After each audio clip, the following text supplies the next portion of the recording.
What's the name of your podcast? That's right. Welcome back to the Puck Drop Podcast. I'm Cole, the NHL Music Man Chapman, and I'm here with Lieutenant Dangle D, Destin Edgington. And we have a huge episode in store for tonight. I'm sure you can see the gentleman sitting next to me. We couldn't have done this without all of our sponsors. Shout out to all of our sponsors that have helped with to make this weekend possible. Hockey Stops, Alice Health and Life Insurance, Beer Bar, where we host all of our watch parties, Utah Brewery up in Ogden, and Five Wives Vodka. Make sure you check them all out. They are hockey people, and they, again, couldn't have done it without these guys. So it's been a weekend. Here we are on the Maverick Center ice, if you will. Literally. With Theo Fleury, gold medalists in the 2002 Olympics, 89 Stanley Cup champion. Yep. And I mean, we'll go into some other things as well, but we're gonna have to reach out to Gretz and get that loony for Looney back from him. Well, it's in the Hockey Hall of Fame, very prominently displayed. Never mind. Yes, never mind. And another introduction here, we have Dave Suter. He is he's done a lot for the Salt Lake Golden Eagles. He worked for them for many years when they were here, and he's writing a book. He's the historian of the team, if you will. So we thought it would deemed fit to bring him on this podcast and talk to Theo on the very ice that he won his gold medal at. And that excelled his career as well. Yep. I mean, Salt absolutely. Lake Golden Eagles. Yeah. Well, this was kind of like a full circle moment. You know, I came here when I was 19 years old. I was drafted by the Flames, 1987. And, came to Salt Lake, not really knowing a whole lot about, Salt Lake, and quickly fell in love with the city and fell in love with the fans, and, loved playing at the Salt Palace. And, we were just looking at the program, and what an incredible team. What an incredible team that was, This is Theo right here. Oh, yeah?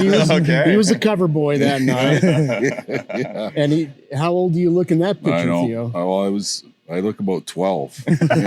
So he may have been 19 or 20. yeah, I was 19 in this photo. Yeah. So, but he was incredible here. And you say you fell in love with Salt Lake. I'll tell you what, Salt Lake fell in love with you really fast. Yeah, it was kind of a match made in heaven almost, And, He said he didn't realize the mark he left on Utah until Destin finally got him to. Well, I had to chew him out a little bit, but right. It was because I was only here. Like, what did I play? 54 games, something like that. Yeah, you know what I mean. It's like, but those were great times, and I'll always have a special place because, my whole entire life. Everywhere I went, people would say, you're too small and you're never going to make it. You're too small and you're never going to make it. And so, I knew that when I came to Salt Lake that not only did I need to have an impact, but I needed to convince the organization, because this is a great story. So the first year of draft eligibility, I had 110 points in junior and I didn't get drafted. Okay. So then the following year I came back, I had 130 points, made the World Junior team, and got picked 166th in the 8th round. So basically, I was picked 472nd in the draft, and I had almost 500 points in junior, and so when I came to Salt Lake, I knew that this was that next level that I needed to conquer to get to the final destination, which was the NHL. And I think I played with Cherno and Randy Busick and a couple of Grizzly old veterans. And it was just kind of chemistry right away. And my first game in the IHL, I had 3 goals and 2 assists. And so, the rest is kind of history. So. Well, it's funny you mentioned that about your size, because we were talking about this story. So I was working for the Golden Eagles at the time, and I went up into the press box at the Salt Palace, and you were there. Yeah, dressed, not in a hockey uniform, obviously, just with the suit coat on, and And I saw you, and I knew exactly who you were. Right. And this gal that worked up in the press box with us said, "Who's that kid over there?" I said, "Are you kidding me? That's Sarah and Fleury." Oh, that's him? Well, how old is he? I said, "I think he's like 19." Yeah, maybe, you know? So what kind of an impact, like, obviously you knew how big his name was when he got there very quickly. What was the story leading up to him getting to Salt Lake? Was it a lot of high expectations from just chitter chatter around the team, or what? Oh yeah, I think so. I mean, I personally knew who Theo was, Okay. and I knew he was a huge scorer in juniors, and I know that he had played in the World Juniors a couple of times and done very well. Yeah. And so, I read the hockey news, Yeah, of course. Yeah, the Bible. and he was in there a lot. And so his name, the ironic thing was he was 166 pick, but yet all of a sudden he's built this name for himself because of all these points that he had scored in junior hockey. So anyway, he was highly anticipated coming here, and I couldn't wait to see him play. So, I was trying to let people know this is kind of a big deal that we're getting this guy, and I'm sure he's going to be a really good player. So you'd played a couple of games, and so we'd watched you play in Salt Lake. And so and then the playoffs started because you came here right at the end of the season. Right at the end of the season, yep. So a group of us, the statisticians and guys, were up in the press box, and we were talking about, Fleury, he's good, man. I mean, it's so fun watching him play. And one of the guys that was there said, yeah, he's good, but he'll never make it in the NHL. He's too small. I just, are you serious? He's the best player out there. And the IHL was a good league. Oh yeah, real good. It was just one step below the NHL. And there was a lot of guys on that team that played in the NHL. I think we counted 12 guys. 12 from guys. that team that ended up playing in the NHL, which was really, it's unheard of. So the great story about this is the fact that here's this guy that comes in that's about 5'6" and maybe 150 at that time. Yeah, barely 150. Yeah. Yeah, soaking wet. And he's out there skating around like he's 6'1", 190. Yeah. I mean, he's going into corners. He's making these tape-to-tape passes. It was just amazing to watch. Well, him the play. ironic thing about how you said there was a gentleman that said he'll never make it to the NHL. He's attending the Utah Grizzlies game tonight. We got a suite up here. And so that'll be a fun story, full circle story. Well, and that's exactly what inspired me. That's why I wear 1-4 is 100% this man over here. Yep. And it's so surreal to even be able to just sit here and I mean, I'm not going to be talking much. I'm just soaking it all in. Well, honestly, we've been talking to a lot of people over the weekend. Yeah. They're like, I remember playing Theo Fleury on my Sega. Well, it's ironic to me as well. Like, I mean, I've worn 1-4 my whole life. Never thought I'd have an opportunity like this. And then to hear that your son, Bo's middle name is the same as my name, Destin, It's crazy. Ironic. I'm older than him, though. I had it first, but I know. you had 1-4 before me. So it's a fair I trade. actually wore 9 Here in the Golden Eagles, because I wore 9 my whole life in Upbringing. minor hockey, and I wore 9. Oh, is that right? 9 in Yeah. junior. And you wore what in the Olympics? 74. It was 74, yeah. Because Brendan Shanahan 14 had more seniority than me, yep. so I had to give up 14. But all Calgary. yeah. Which But- from a distance looked like 14. It did. Yeah, Yep, it did. it did. It did. So But Crazy. speaking of the Olympics, that's the jersey the that jersey, Canada man. wore Yes. when they won the gold medal. yeah, So pretty cool stuff. Dave has a museum in his own house. Yes, So. absolutely. He's got, he worked for the Salt Lake Games as a scorekeeper, right? Well, and we'll Yeah. get you guys linked up. You have to send him some of the stuff you have, Yeah. just showing him Yeah. pictures. Yeah, and, yeah. You know, I will. Yeah. absolutely. Yeah, for sure. Yeah, it was fun. I mean, your experience playing with the Golden Eagles was awesome. I mean, the fans loved you, but it was so cool to see you go on to Calgary the following season. And so you'd won a Turner Cup here. Yeah. You'd won a World Juniors Championship Yeah. in 88, Yeah. right? Yeah. And then in 89, you played for you played for Salt Lake half the season, Calgary the second half of the season. Yeah. And then he wins a Stanley Cup with the Flames. Almost immediately, right? Yeah. Oh, my Three- gosh. 3 rings in 18 Right. months. Yeah, right in a Like, row. Crazy. Yeah. And it was probably because of him, right? Well, you to be honest, you totally changed the game of hockey in Utah. Oh yeah. Well, Thank did for that. You absolutely did. I mean, even going back and watching like the game that was played here, the USA versus Canada game. I mean, the broadcasters, there goes Theo Fleury. Like, just your name was mentioned many times, and the scrappiness that you had. For sure. Well,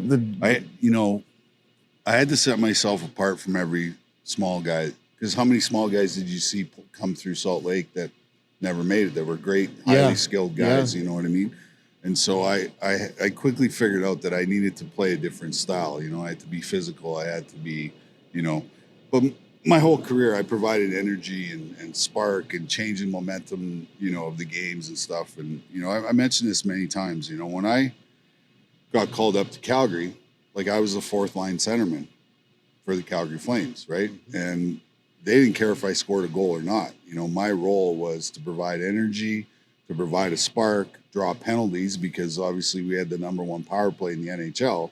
So if we get a power play, we're 9 times out of 10 we're going to score. You know what I mean? And so when I came to Salt Lake to play in the Olympics, here I was on the fourth line again. But obviously I was playing with Joe Newendike and Brendan Shanahan, and so we had 1,500 career NHL goals and 3,000 points, and we're the fourth on the fourth and line. we're the fourth line on Team Canada. So, you know what I mean? With that being said, too, all the kids going to be watching this as a community. It doesn't matter what line you're on. No, go out. You can make a difference. You know what I mean? And I'll never forget it. We were playing the Czechs here. The last game of the preliminary round, and we were actually down 3-2, and our line went out, and I'm right in the corner there. I won a battle, got the puck, and I saw Joe Newendike coming right down Main Street, and I hit him with a great pass, and he sniped it on Hasek, and it was bedlam. That was awesome. Well, the Olympics for me, it was just unbelievable because I saw so much just raw talent out there. That's what I'm saying. That was the era. Yeah, that was the era. Like hockey's kind of changed quite a bit. That was Roman Ginla and Iginla, tied into Utah. TJ Ginla got drafted first just round. Sakic, Waugh, like the upbringing of us, to watch and have the elevation. The funny thing is now, when a Connor McDavid shows up, or an Austin Matthews shows up, or a Connor Bedard shows up, like everybody freaks out. And I go, there was 2 of those guys on every team. Absolutely. When I was playing in the league, but obviously there was only 21 teams back then. So the talent level was, a little bit higher because of less opportunities to play. But like every team had 2-3 superstars, on their team. And so, it was great. So. Well, let's talk a minute about before you came to Salt Lake and before you went to the NHL and way before the Olympics, you played for Canada in the World Juniors. Yes. And tell us a little bit about what happened in Czechoslovakia in '87. Yeah. So that was the year of the brawl. We brawled the Russians. But the story leading up to it was it was a different tournament then. It was just around, like, you played every team, and then the top team would win the gold medal. There was no quarterfinal, there was no semifinal, anything like that. So it was just basically a round robin, team with the best record finished. So going into that game, the Russians could finish, whether they beat us or not, could finish no higher than 6th. And it was their worst World Junior tournament they've ever had. Whereas we needed to beat them by 4 goals to have a chance to win the gold medal. And so we were well on our way to achieving that goal. I actually scored twice in the first period of that game, and we were up 4-2 halfway through the second period. And my line mate, Everett Sanapass, who was a first round pick of the Chicago Blackhawks, him and this Russian guy got into like a shouting match, right? And our guy's speaking English, the other guy's speaking Russian. I'm like, what are these guys talking about? And then all of a sudden I see Everett go like this with his glove on and just smash the Russian guy right in the head.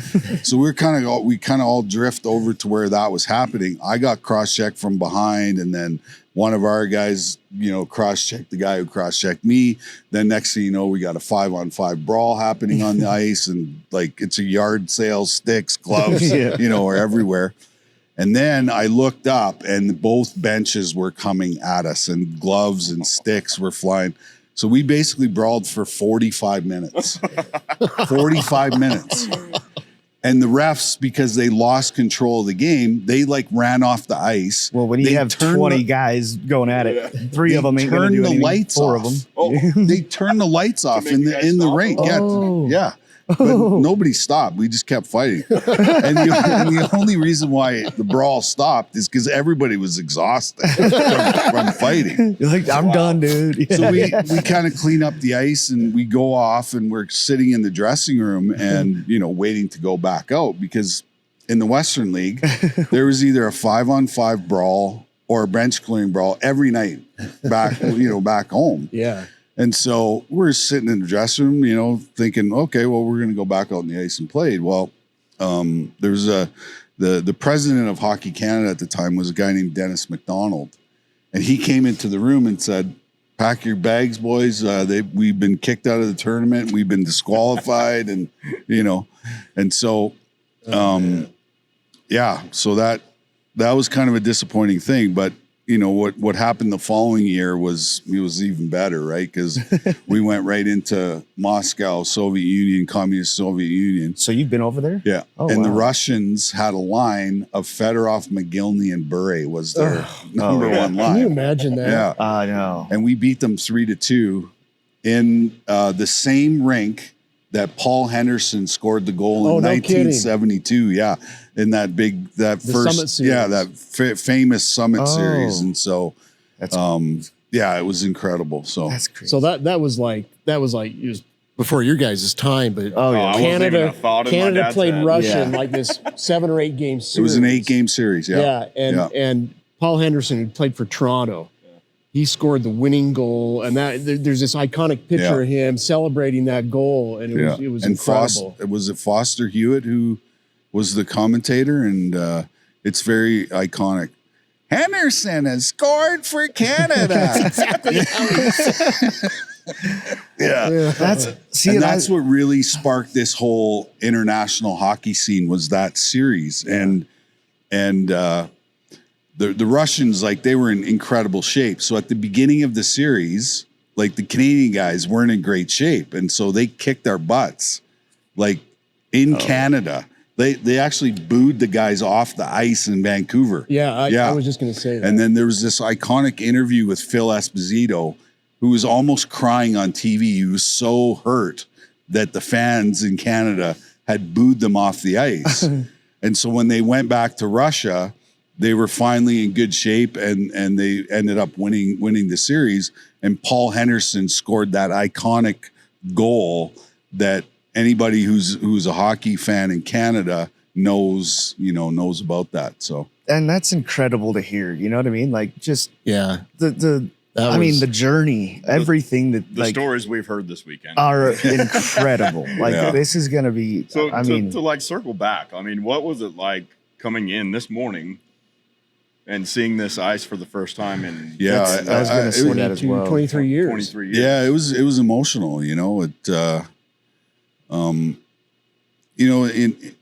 In the hockey world, like, you don't get very many opportunities to win. You know what I mean?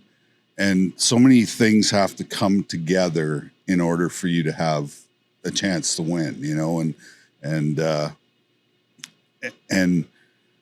when you're a kid growing up in small town Canada, and it's minus 50 outside, and you're on the outdoor rink, and your eyelids are frozen shut. In Russell, Manitoba. You're dreaming about playing in Game 7 of Stanley Cup Finals. You're not, like, Olympics was not on the radar. You know what I mean? And so in 98, when they allowed the professional guys to go, and then I was a part of the very first dream team that ever went to the Olympics. And obviously we had a disappointing result. So when we came to Salt Lake, we had Wayne Gretzky as the general manager, and we knew what to expect, when we got here. And so we were super focused. And it's like, this stat is crazy to me that by the time we got to Salt Lake, we hadn't won a gold medal in hockey in 50 years. It was 50 years in between gold medals. And that doesn't even make sense to me. All you had to do was bury a loony under center ice. Yeah. Under your foot. Right under your foot. Yeah. But basically, that team was just full of Hall of Famers. Yeah. Like I remember walking into the dressing room the first day and I was trying to find my jersey. So I find my jersey and I look to the right, Mario Lemieux. I look to my left, Joe Sakic, and I'm like, what? Am I dreaming here? Like, is this, well, and that's I became a fan of hockey and I was actually on the team. You know what I mean? That's what pisses me off. And I'm not gonna sugarcoat. I'm starting it off. Beep, get his the Hall of Fame. Yeah. Before I start kicking people. Yeah. He deserves to be in the Hall of Fame just as much as the loony that was buried under the side. So the loony, in case you don't know what a loony is, I'm sure most people do, but it's a Canadian dollar coin, and there's a loon on one side of it. And so tell us the story behind the loony, because this is a great legendary story. The guy that made the ice for the Olympics was a guy from Edmonton. Okay. And so while he was making the ice, he put that coin underneath and hit it. And right at center ice. Right at center ice, right on the dot. And and I didn't hear anything because after we won, I saw a bunch of guys hovering over here, like digging in the ice. I'm like, what the hell's going on? You knew nothing about it. I didn't know anything about it. Oh no. And then they pulled this friggin' loony out of the ice after we won, and it was just I heard they went and gave it to Gretzky and and so that's back up in Toronto now, yeah? Yeah, it's at the Hockey Hall of Fame, and nice. So, and you know what, that script, you couldn't have written that script any better, because in '96 the Americans got the best of us in the World Cup of Hockey in that 3-game series. And so and you played in that. I played in that one too, yeah. So and the women's won the gold here. And the women won the gold here too. So so it just really set the stage for that, that rivalry, because the rivalry was with the Russians for a long, long time. And then the Americans just started getting better and better and, producing more and more great hockey players. And so, if you looked at both those lineups, like it was like Hall of Fame, like through and through, and so, but it was awesome that we got the best of them that day. Well, and I feel like that was the era, like of your upbringing, that was awesome. Oh yeah, there it is. So we have look at you, So we have a souvenir from those games.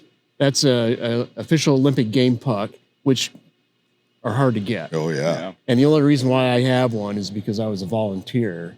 And so funny story about that. They told us, you will not give these pucks to anybody. So they had like a Coleman cooler, to keep them frozen at the scorer's bench. And once in a while, the referee would come over and you'd have to give him some pucks. So one night, a guy from France comes over and says, hey, it's my birthday. Could I get a puck? I said, I can't give you one. Why not? They won't let us. Oh, come on. I said, they'll fire me. Right. So these things are really hard to get. Yeah. But I wanted everybody to take a look at this. So when Theo came here to Salt Lake, you were 19. Yes. And this is about what he looked like. He was just a fresh-faced kid. Yeah.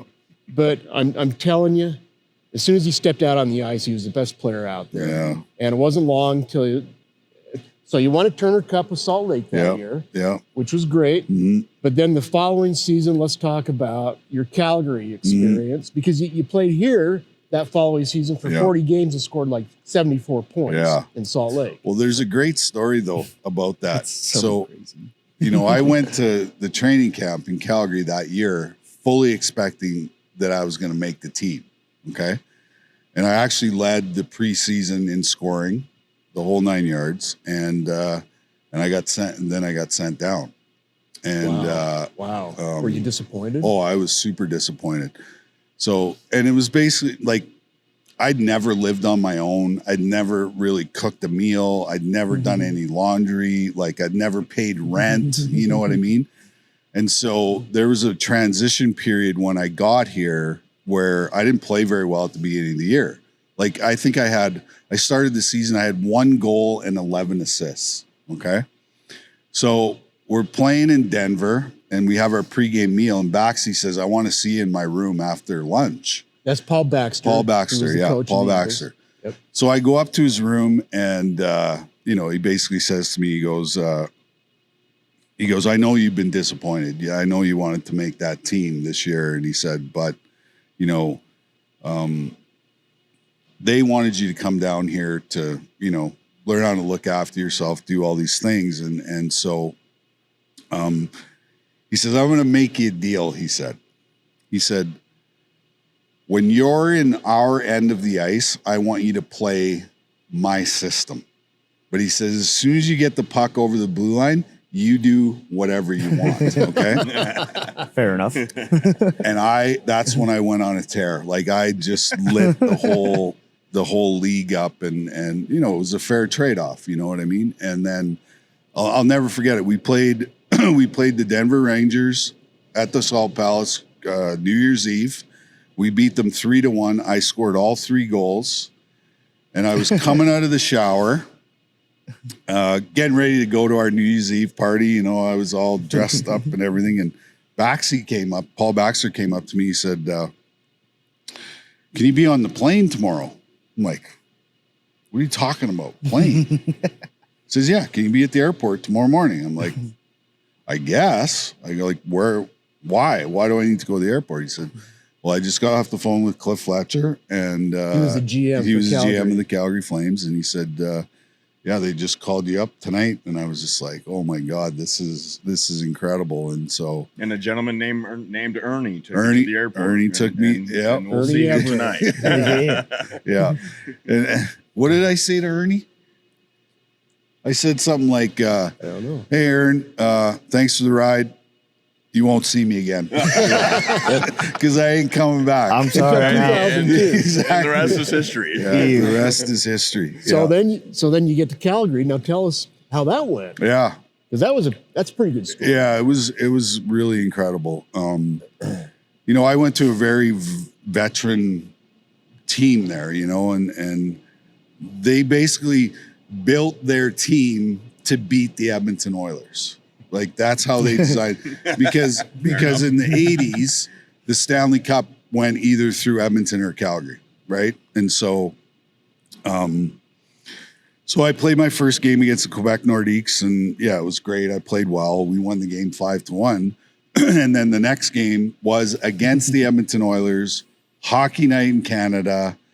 I scored my first 2 NHL goals against Grant Fuhr and got first star.